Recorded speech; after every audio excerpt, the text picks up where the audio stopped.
War often begets more war. It was in a major war that California was conquered by the American Union, and subsequent smaller wars and massacres consolidated the conquest of California for Anglo-Americans. The Bear Flag Revolt in 1846 was quickly overshadowed and absorbed by the Mexican-American War. Captain John C. Fremont's men had already killed over 100 Native Americans in just 2 massacres before the Bear Flag Revolt even began. The Californios, ethnic Mexicans who lived in Alta California since the late 1700s, were effectively abandoned to their fate by the faraway Mexican government. There were only about 1,500 adult male Californios in the remote state, and spread across over 450 ranchos. So the few hundred Californio men who could serve fought hard, but were overwhelmed by superior numbers and resources. As soon as the fighting ended in California in early 1847, the slavers came targeting Native Americans for human trafficking. 2 Americans and 1 Californio went on a slaving expedition north of Sutter's Fort near present-day Pico, where they began capturing Maidu people for enslavement, and shot dead between 12 and 20 who tried to escape. This human cargo was to be sold to John Sutter, who before the war had already held hundreds of Native Americans in a state of bondage with the quiet approval of the California authorities. Mexico formally ceded California and several other territories in February 1848 in the Treaty of Guadalupe Hidalgo. Shortly after the treaty was signed, word reached the east coast of the United States that gold had been discovered at Sutter's Mill in California, thus sparking the gold rush. Within a year, nearly 100,000 Anglo-Americans and European immigrants seeking their fortune flooded into California, dwarfing the California population by more than 10 to 1. The California Native American Heritage Commission estimates that 100,000 California natives were killed in the 2 years of 1848 and 1849, while other historians give estimates of 10 to 16,000. General Bennett Riley, military governor of the California Territory, knew that the sudden population explosion from all the gold-hungry westward migration was beyond his ability to govern, so in July 1849, he decreed that the people of California, specifically meaning American settlers, should form a civilian government and draft a state constitution. California's application for statehood shook Washington, D.C. like an earthquake. There were exactly 30 states in the Union, with a careful balance between free states and slave states. California wanted to join the Union as a free state, thus throwing off the balance. California's territorial politicians were not trying to join the Union as a free state because they were abolitionists or even anti-slavery. California was the only territory in the Union whose economy was almost entirely dependent on mining. The gold miner majority in the electorate and the many vigilante committees who effectively governed the gold fields and the Sierra Nevada would simply not tolerate competition from companies using slave labor. After bitter arguing in the House and Senate, Congress finally passed the Compromise of 1850. In this compromise, which was a package of laws, California joined the Union as a free state, but slavery would specifically be an option on the table for the other new southwestern territories if the people of those territories wanted it. The compromise also included a new and beefed up fugitive slave law, authorizing runaway slaves in California to be sent back east to their owners, and federal authorities could compel state and local authorities to assist in capturing runaways. Most of the people in Congress who made it law that federal agencies could force state agencies to capture runaway slaves are the same people who would later argue that their war was about states' rights and not slavery. However, while California's statehood appeared to give the Free Soilers the numerical advantage in Congress, it actually tilted the advantage to the pro-slavery camp. California's 2 senators and all of its representatives in the House were pro-slavery Democrats. They knew that slavery was incompatible with the mining economy in California, which was still in its gold rush, but they voted in favor of slavery and the interests of the planter class in other states and territories. When these mid-19th century Americans were talking about slavery, they specifically meant the enslavement of Africans and African Americans. Native American slavery had been widely practiced by the Californios and white settlers, but under the name of indentured servitude. Once California entered the Union as a free state, the state legislature passed the Act for the Government and Protection of Indians. This made it a law that Native American children should be apprenticed to white citizens, and that vagrant adult natives, meaning anyone not employed by a white citizen or Californio, could be arrested and hired out to the highest bidder at public auction. According to Barry Pritzker's Native American Encyclopedia, over 10,000 natives were taken into forced labor under this law, including over 4,000 children.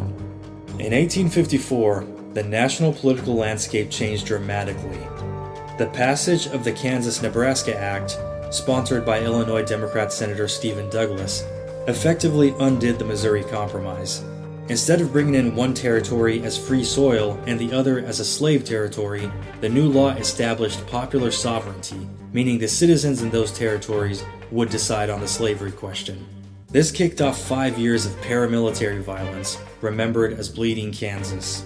It also destroyed the Whig Party, which splintered into smaller parties and movements, including the Republican Party, largely anti-slavery, and the American Party, more commonly remembered as the Know-Nothings, who were more divided on slavery. The Know-Nothings got this nickname because when their movement was in its infancy, they would say, "I know nothing," when outsiders tried poking into their political business. Their populist, anti-Catholic, anti-immigration, pro-working class platform scared the hell out of the Californios, as well as Irish and German immigrants, but was extremely popular among Protestant Anglo-Americans for a flash in the pan that lasted a few short years. The Know-Nothings even elected John Neely Johnson as governor of California for one term in 1855. The conflict in Kansas also created a rift in the Democrat Party between those who supported popular sovereignty and those who wanted slavery expanded to the Pacific Coast, and this was a rift that would only grow and deepen. Anglo-American war hero and former Senator John C. Fremont defected from the Democrats to join the new Republican Party. Fremont was the Republican presidential candidate in 1856, running against pro-slavery Democrat James Buchanan and ex-President Millard Fillmore, a former Whig trying to make a comeback on the Know-Nothing ticket. In the spirit of the Jackson-era mudslinging, Fremont's opponents ranged in their opposition from questioning his military service record and attacking his out-of-wedlock birth, to claiming he would lead slave insurrections if elected and threatening that his election would cause civil war. In 1857, a pro-slavery faction in Kansas wrote the Lecompton Constitution, a proposed state constitution explicitly allowing and protecting slavery.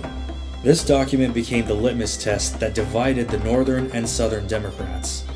Before John Breckinridge became the political poster child for the plantation class, Southern pro-slavery Democrats were called Lecompton Democrats.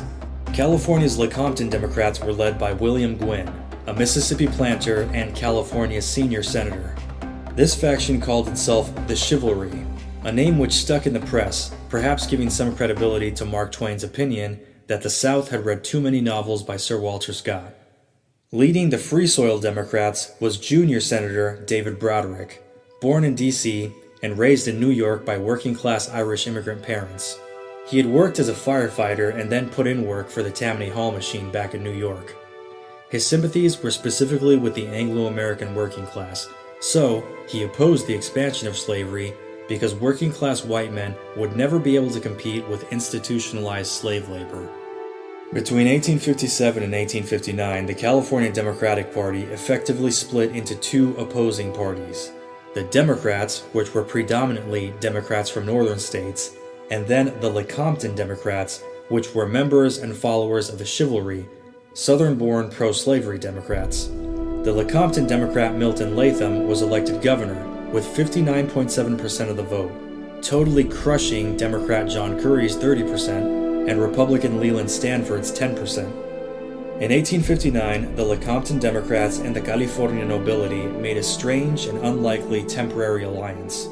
They came up with the Pico Act, so named for its prominent supporter, former Mexican governor Andres Pico, sought to partition California into two entities. The northern two-thirds would be the Free Soil state of California, while the southern one-third would be the Colorado Territory, where black slavery would be legal and protected. The Colorado you're thinking of did not exist yet.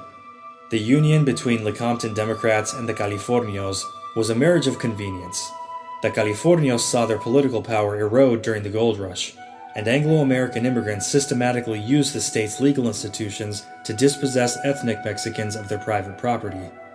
If Southern California was a separate territory, then the Californios would once again be a real political power, and the Lecompton Democrats salivated over this because it would finally give them black slavery on the Pacific coast. The Pico Act passed in the legislature and was signed into law by the outgoing governor, but carrying out the law was interrupted by the turmoil of the 1860 presidential election, which directly led to the war. Bleeding Kansas had divided Democrats to the point where they split into two parties, and those two factions were at each other's throats. Popular Northern Democratic Senator David Broderick was shot dead in a duel by Lecompton Democrat David Terry, who was the Chief Justice of the state Supreme Court only 1 week after the 1859 election. Broderick was well-liked and respected across the state, and this turn to violence within the Democrat factions drove many voters away from the Democrat Party, but it especially alienated voters from the Lecompton Democrats, whom in the following year would become known as the Breckinridge Democrats. There were 4 presidential candidates on the ballot in California in 1860. The Republican candidate Abraham Lincoln opposed the expansion of slavery, but was willing to let it be where it already existed. The Northern Democrat Stephen Douglas favored popular sovereignty, where the slavery issue was up to the voters of the state. The Southern Democrat John Breckinridge favored the expansion of slavery to new territories and was strongly for states' rights, except for his support for aggressive fugitive slave laws on the federal level.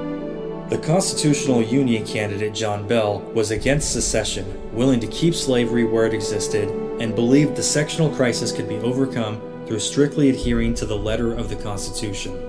Whereas 90% of California voters had gone with one of the 2 Democrats in the 1859 gubernatorial election, only 60% of voters went with either Democrat in the presidential election the very next year. A mere 8% of voters chose the Constitutional Union ticket, while 32% of voters went with Lincoln, who narrowly beat Northern Democrat Stephen Douglas by 700 votes. If the Democrats had been united, they would have annihilated Lincoln and claimed California's 4 electoral votes. Among Democrat voters, Northern Democrats broke the Lecompton winning streak, due in no small part to people resenting the chivalry for the death of Senator Broderick. Abraham Lincoln actually did worse in California than he did nationally, but the antics of the Southern Democrats were ultimately what allowed him to eke out that narrow victory in the Golden State. Lincoln's election caused a panic in the southern states, most of which deliberately excluded him from the ballot, and the ripples were felt from coast to coast. Immediately there were calls for secession within the various state legislatures. Pro-Union citizens on the West Coast were alarmed to find out in late November that outgoing President Buchanan combined the Army's Departments of California and Oregon into a single Department of the Pacific and appointed Albert Sidney Johnston, a Texan, as its commander. On December 13th, Milton Latham, a Lecompton Democrat who resigned his governorship to be made a U.S. Senator for California, met with several California congressmen and representatives from the Utah and New Mexico territories in Washington, D.C. to discuss the possibility of creating an independent Pacific Republic if the Union should be dissolved. As a direct response to Abraham Lincoln's election, South Carolina seceded from the Union on December 20th, 1860. The Palmetto State was followed in early 1861 by Mississippi, Florida, Alabama, Georgia, Louisiana, and Texas. After rebel troops stormed federal arsenals and posts across the South, captured the U.S. Army's entire Department of Texas, and fired on Fort Sumter, President Lincoln issued a call on April 15 for 75,000 volunteers for 90 days to quell the rebellion. This call for troops to march on the rebelling states resulted in Virginia, Arkansas, North Carolina, and Tennessee also seceding, while border states, like Kentucky and Maryland, had competing state legislatures, one Union and one Confederate. Despite its geographical isolation from the rest of the several states, California was, politically speaking, a border state, on the frontier, with a mixed population of ardent Unionists and militant secessionists. California was poised to turn into a bloodbath of paramilitary violence similar to Missouri, and the fact that it did not is largely due to the actions of 2 men, secessionist Albert Sidney Johnston and Unionist Edwin Vos Sumner. Thank you for watching The Civil War, Wild West Edition.